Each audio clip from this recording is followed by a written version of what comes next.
나보고 붙이래. 언제 붙여갖고 언제 도착해서 언제 쓰고 출근하겠어요. 주일 저녁에 차 타고 가서 갖다 주고 갔지. 그게 숨기는 겁니다. 가가지고 딱 아무튼 말자. 그러니까 참 처음에 그런 거 섬기는 거 할 때 어떻게 해야 되지요? 겸손으로 하는 겁니다. 겸손으로. 왜 갖다 주고 욕 먹습니까? 교만한 모습을 보면 도움 받으면서도 욕한다는 거예요. 겸손해야 됩니다. 겸손. 겸손이 뭐가 겸손이냐? 겸손이 어디서 시작됩니까? 겸손은 주님을 생각하는 데서 시작됩니다. 겸손이 어디서 시작되지요? 주님을 생각하는 데서.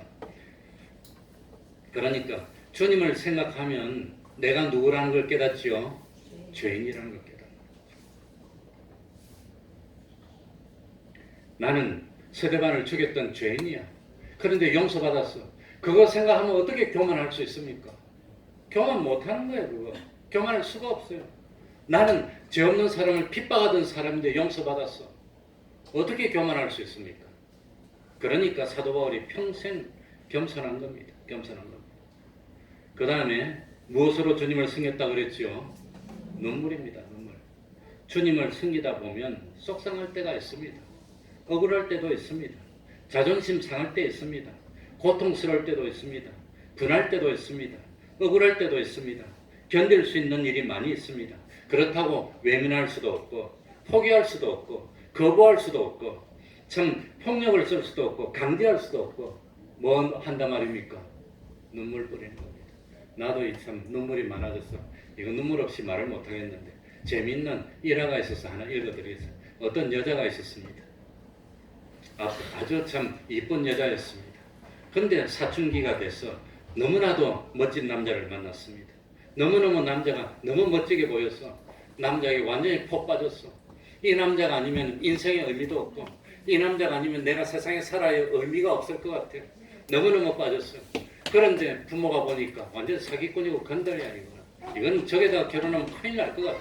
그래서 부모가 아무리 말해도 소용이 없어. 자기는 너무 불붙고 이 남자가 이렇게 좋고 착한 사람인데 왜 결혼 못하게 하냐고 막 대들다가 도무지 안 돼서 남자하고 도주해버렸어요. 반항심에. 그래가지고 둘이 살림을 차리고 살았는데 6개월도 못 돼서 남자가 도박하고 술에 찌들고 심지어는 폭력을 행하기 시작했어요. 그래가지고는 참 1년이 못 돼서 딸을 하나 낳고 남자하고 갈라져 버렸습니다. 20살이 못 돼서. 그래가지고 참 한없는 고통을 당하면서 이 하나난 딸, 그 딸을 인생의 낙으로 삼고 유일한 목표로 삼고 힘들어도 참고 어려도 참고 영복으로 참고 자기 인생을 희생하면서 그 딸을 키웠어. 근데 그 딸이 자기 나이쯤 돼서 20살이 못 됐는데 그런데 남자를 만났어. 사랑에 빠졌는데 보니까 자기가 만났던 것보다 더한 건달이야 이거는. 아무리 말해도 안 돼. 아무리 말해도 안 돼. 뻔해. 그 남자하고 가면 뻔해. 결과가 뻔해. 자기가 보니까 뻔할 뻔짜야 이거는. 완전 더한 건달인데. 그래서 자기 엄마가 자기한테 말했던 것처럼 눈물로 호소하고 말해도 안 듣는 거예요. 자기 딸은 자기가 더 반항하는 거예요. 어쩝니까? 딸 포기해야 됩니까? 놔둬야 됩니까? 패야 됩니까? 뭐밖에 없단 말입니까? 눈물밖에 없다. 포기할 수도 없고. 그게 눈물로 목회하는 겁니다. 그거 버릴 수도 없고. 사랑하는 딸 하나밖에 없는 딸인데 미래가 뻔해. 저 가면 자기처럼 될 건데 뻔한데 나는 이래도 너는 그렇게 되지 말아야 되는데 말 안 듣는 거예요. 자기 딸은 자기가 더 반항하는데 어떻게 해야 됩니까? 눈물. 그러니까 눈물로 호소할 수밖에 없다고 하는 겁니다. 눈 감고 도망할 수도 없고 모른 채 할 수도 없고 그렇다고 놔둘 수도 없고 어째란 말입니까? 눈물로 하나님께 기도할 수밖에 없고 내가 욕을 먹어도 참고 고소를 당해도 참고 손해를 당해도 참고 핍박을 받아도 참고 매를 맞아도 참고 눈물로 호소하고 기도하고 설득하는 이게 사도 바울의 목회였어요. 그러니까 하나님 성경의 첫 번째는 뭐였지요? 겸손입니다. 바울이 세상적으로 말해도 아쉬울 것도 없고 부족한 것도 없지만 머리를 숙이는 겁니다. 두 번째는 강압적이 아닙니다. 눈물로 호소하는 겁니다. 세 번째는 뭡니까? 참는 겁니다. 인내입니다. 인내. 참는 겁니다. 인내입니다. 그런데 이 사도 바울은 처음에는 유대인들의 행동대장입니다. 행동대장. 그래가지고 유대인들 참 뭡니까? 대제사장들이나 서기관들이나 장로들의 그 참 뭡니까 위임을 받아가지고 예수님이 부활했다고 믿는 사람을 잡아 죽이고 핍박하는데 앞장섰는데 그런데 이 그러던 사람이 그렇게 열심히 하던 사람이 한순간에 예수님이 하나님의 아들이라고 변장하고 다니니까 유대인들이 얼마나 미워하겠어요. 그러니까 똑같은 유대인인데 한쪽에는 예수님을 핍박하고 죽이려고 그러고 한쪽에는 예수님이 하나님의 아들이라고 믿고 섬기려고 하고 그러니까 예수님을 안 믿는 사람들이 주류를 이루니까 핍박을 했어요. 그러니까 사도 바울도 자기도 알지 못할 때 사람을 죽였어. 스데반에. 자기도 알지 못할 때 예수님을 믿는 사람을 핍박했는데 이제 유대인들이 자기를 더 핍박하니까 이해를 하는 거예요. 이해를. 나도 알지 못해서 그랬는데 저 사람들도 몰라서 그러니 어쩝니까? 미워할 수도 없고 대항할 수도 없고 폭력을 쓸 수도 없고 뭐 할 수밖에 없단 말이지요. 참을 수밖에 없고 참는 거. 눈물로 참는 겁니다. 눈물로 참는 겁니다. 자기도 옛날에 잘 알지 못할 때 그랬는데 저 사람들도 알지 못해서 나를 이렇게 죽이려고 하는데 어쩝니까? 아마 핍박을 받으면서 자기 옛날 모습을 생각했을지도 몰라. 그러면서 참고 또 참았다고 합니다. 이렇게 참으면서 눈물로 했으니까 할 말도 못했을까요? 20절로 갑시다. 오늘 20절까지 하고 20절로 가겠습니다. 20절. 유익한 것은 다 같이 읽겠습니다. 시작. 유익한 것은 무엇이든지 공중 앞에서나 각 집에서나 끊임이 없이 너희에게 전하여 가르치고. 유익한 것은 바울은 겸손하게 했습니다. 주장하는 자세로 안 하고 본을 보였습니다. 눈물로 했습니다. 인내했습니다. 그렇다고 하여서 할 말도 못하고 그러지 않았다고 하는 겁니다. 귀에 거슬리는 소리를 못하고 상대방의 기분이나 맞추고 눈치나 보고 그러지 않았다고 하는 겁니다. 유익한 것이 뭐지요? 좋은 대학 가는데 도움되는 게 유익한 겁니까? 유익한 것이 뭡니까? 좋은 직장에 참 취직하도록 도와주는 게 그게 유익한 겁니까? 여기서 말하는 유익은 궁극적으로 죽음 후에도 유익하고 부활 후에도 유익하고 하늘나라 가서도 유익하고 심판대 앞에서도 유익한 게 그게 유익입니다. 당장은 좋았지만 나중에 안 좋은 거 그게 유익이 아닙니다. 애들은 뭡니까? 핸드폰, 스마트폰 좋은 거 사주면 좋아하겠지만 그게 빠져서 완전히 망치면 그게 유익입니까? 그게? 그러니까 여기서 말하는 유익은 세상에 사는데도 좀 도움이 되겠지만 그것보다도 영원토록 도움이 되는 것. 이 세상을 사는데도 도움이 되지만 하나님의 은혜와 복을 받을 수도 있고 영원한 하늘나라에서도 없어서는 안 되는 그것이 유익이라고 하는 겁니다. 그래서 한마디로 말하면 구원에 도움이 되는 게 유익입니다. 믿음 생활에 도움이 되는 그거라면 사람들이 싫어하더라도 전했다는 겁니다. 전하면서 겸손하게 눈물로 호소했지만 그래도 전하는 겁니다. 그래서 사도 바울은 사람들의 눈치를 보고 사람들에게 피동되기보다는 하나님을 기쁘시게 하고 하나님의 뜻이라면 분명하게 전달하는 목회를 했고 그래서 하나님 앞에서 양심에 거리낌이 없는 목회를 했다고 하는 겁니다. 그래서 26절에 보면 오늘 너희에게 증거하노니 모든 사람의 피에 대해 내가 깨끗하다 그랬습니다. 할 말 다 했습니다. 무엇이 옳은 것이고 무엇이 틀린 것인지 그거 말 못하고 그러지 않았습니다. 예배를 방해한다는 것은 그건 저주받을 일입니다. 나를 복 못 받습니다. 그래 참 왜 몇 명 모였다고 이걸 하지 못하게 합니까? 우리가 뭐 얼마나 모여서 얼마나 한다고 일주일 1시간 모여서 예배 드리는 게 그게 피해가 더 큽니까? 예? 나 마스크 하고 계시잖아요. 띄엄띄엄 하고 밥집에 모여가지고 맨날 먹는 게 그게 더 참 전파력이 크겠습니까? 그래가지고 예수 안 믿는 내 선배 한 사람이 나한테 통화를 하는데 너는 예배 드리냐 그랬어요. 예배 드려야죠. 왜 하지 말았는데 하니 그러니까 예배 드리는 게 그리 위험합니까? 비행기는 잘 뛰어들어. 유럽 가는데 열 몇 시간 타고 있어요. 그 작은 공간에 뽀글뽀글 타갖고 그게 더 위험합니까? 1시간 예배 드리는 게 더 위험합니까? 그러니까 그건 안 하면 사회가 마비되잖아. 예수 안 드리면 하나님이 진노하면 더 큰 벌 받아요. 더 큰 벌 받아. 그러나 우리도 여기서 발병을 해가지고 더 큰 위험 되면 그거는 어쩔 수 없겠죠. 그건 못 드리고 인터넷으로 하든지 해야 되겠지만 그게 아닌데 그걸 자꾸 못하게 겁을 주고 하루에도 몇 번씩 문자를 보내고 그 사람 그래 하나님 복 받겠어요. 더 큰 말 나오면 너 잡히거든. 그러니까 사도 바울은 힘든다고 해서 그 야고보서 4장 17절에 보면 나쁜 악을 행하지 않아도 선을 알고도 행치 않냐면 그게 뭐라 했죠? 그게 죄라 그랬어요. 그게 죄라 그랬어요. 그리고 선생된 자가 받을 심판이 더 크다 그랬습니다. 그러니까 조심해야 됩니다. 우리들이 옮기지 않도록 해야 됩니다.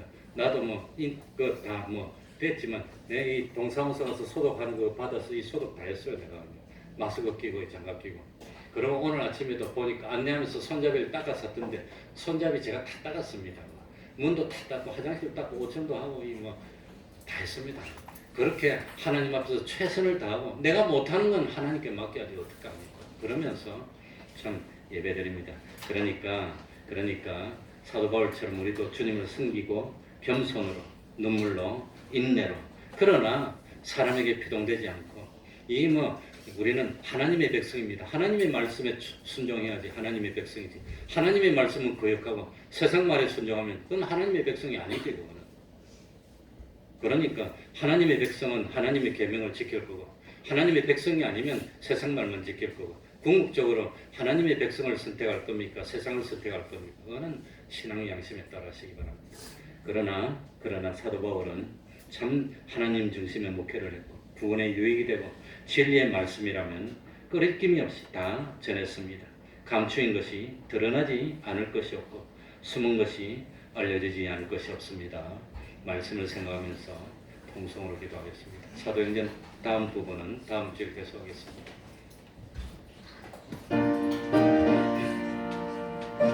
하나님 아버지 감사드립니다.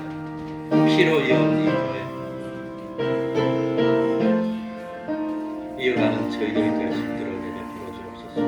하나님 아버지 국가를 사랑하여 주시고 하나님이 축복하시고 참 이 모든 어려움을 극복할 수 있는 은혜 베풀어 주시옵소서. 전염병 이기게 하여 주시고 우리 태평동교회 본습 어디 가더라도 참 우뚝 설 수 있도록 은혜의 영으로 구하여 주시옵소서.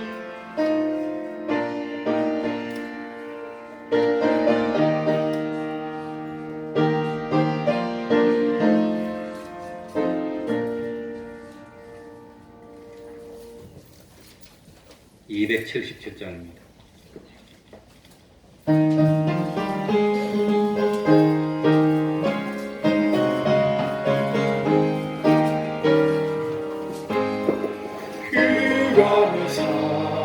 백성들을 보라 수많은 심령 멸망하길래 그 누가 다 주의 복음 들고 생명을 구원하는 곳으로 큰 권세 주께 있으니 큰 권세 주께 있으니 나서 주의 복음 전하라 주가 너 항상 지키리라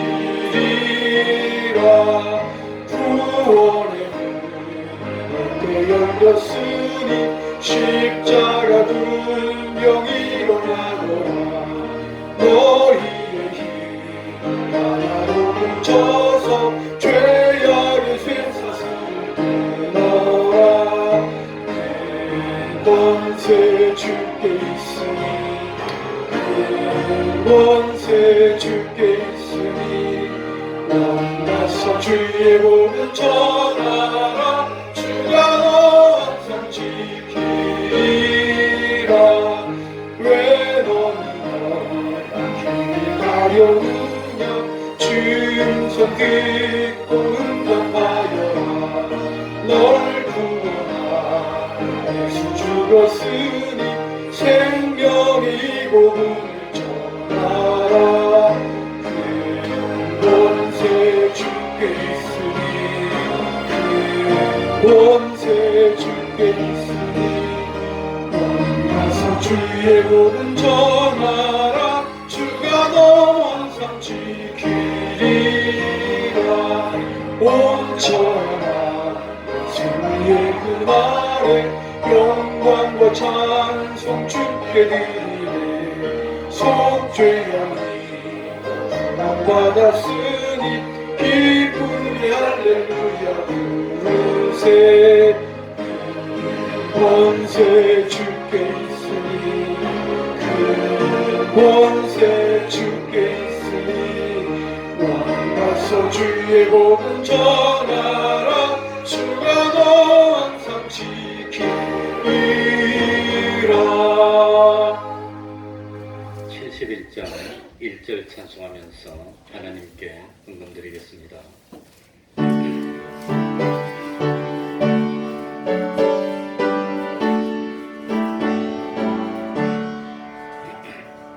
내게 있는 모든 것을 아낌없이 바치네.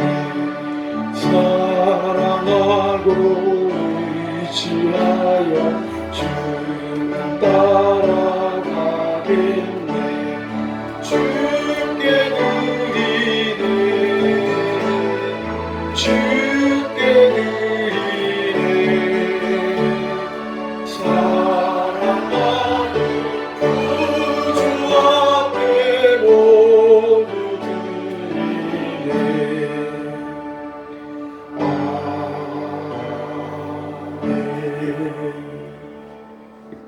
예배드리게 하시니 감사합니다. 혼란 속에서 주님 음성 듣게 하시니 감사합니다. 모든 상황 속에서 신앙 지키게 하시니 감사합니다. 나의 힘이 되시는 주님을 감사드립니다. 금사에 감사합니다. 주님 항상 동행하여 주시고 보호하여 주셔서 감사합니다. 하나님 승리케 하셔서 감사합니다. 모든 일에 하나님의 영광 나타나시기 원합니다. 끝까지 승리케 하소서. 기도드리겠습니다. 하나님 아버지, 예배드릴 수 있는 은혜 베풀어 주시니 감사드립니다. 하나님 함께 하심을 믿습니다. 주일 예배드리게 하시니 감사합니다. 환난 속에서 음성 듣게 하시니 감사합니다. 신앙 지키게 하여 주시니 감사합니다. 힘이 되신 주님 감사를 드립니다. 범사에 감사합니다. 동행하시고 보여 주시니 감사합니다. 끝까지 승리하게 하실 줄 알고 감사드립니다. 하나님 아버지, 참 어려울 때일수록 우리들의 본분과 사명을 다하고 또 스스로 삼가고 조심하고, 그러나 참 필요할 때는 주와 복음을 위해서 기꺼이 나설 수 있는 저희들이 될 수 있도록 은혜 베풀어 주옵소서. 하나님께 드리는 예물을 우리 하나님이 기뻐 받으시고 마음껏 복을 주시고, 특별히 우리 권속들, 이 땅에 사는 모든 하나님의 백성들, 이 나라 백성들, 하나님 아버지 질병으로부터 지켜주시고 강건케 하여 주시고, 경제가 한없이 마이너스 되고 있습니다. 경제가 잘 돌아가게 하여 주시고, 하루속히 이 어려움을 잘 극복하고 하나님이 함께하는 나라라는 사실을 온 천하 만방에 나타낼 수 있도록 은혜 베풀어 주셔서 우리 대한민국 백성은 온 지구 어디서나 환영받고 없어서는 안 되는 요긴한 기둥처럼 여김받을 수 있는 백성 되게 하여 주옵소서. 이 참 우리 태평동 교회 특별히 믿음의 그루터기 되게 하여 주시고, 진실로 어려울 때 빛이 내고 참 소금이 되고 캄캄한 어둠을 물리칠 수 있는 그런 참 등대와 같은 교회가 될 수 있도록 은혜 위에 은혜로 더하여 주시옵소서. 예수님 이름으로 기도하옵나이다. 아멘.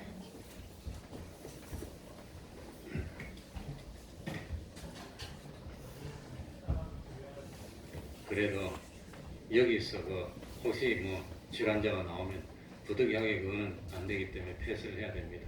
그러니 스스로 조심해 주시고 또 위생에 철저히 하고 많이 기도해 주시기 바랍니다. 끝까지 신앙을 지킬 수 있도록. 우리 교단은 외정 때도 예배를 중단 안 하고 해오던 교단이고, 6.25 때 총알이 삑발 쳐도 예배를 중단 안 했던 교단인데 그걸 중단할 수가 없습니다. 그러면 다 같이 일어나셔서 1장 찬송 드리고 축도로 마치겠습니다.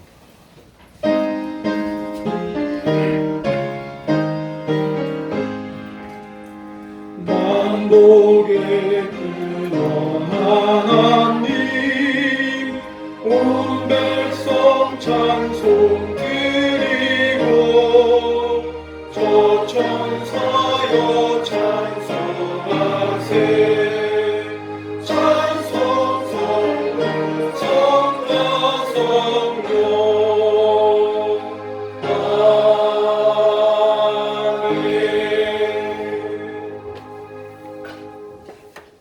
우리 주 예수 그리스도의 은혜와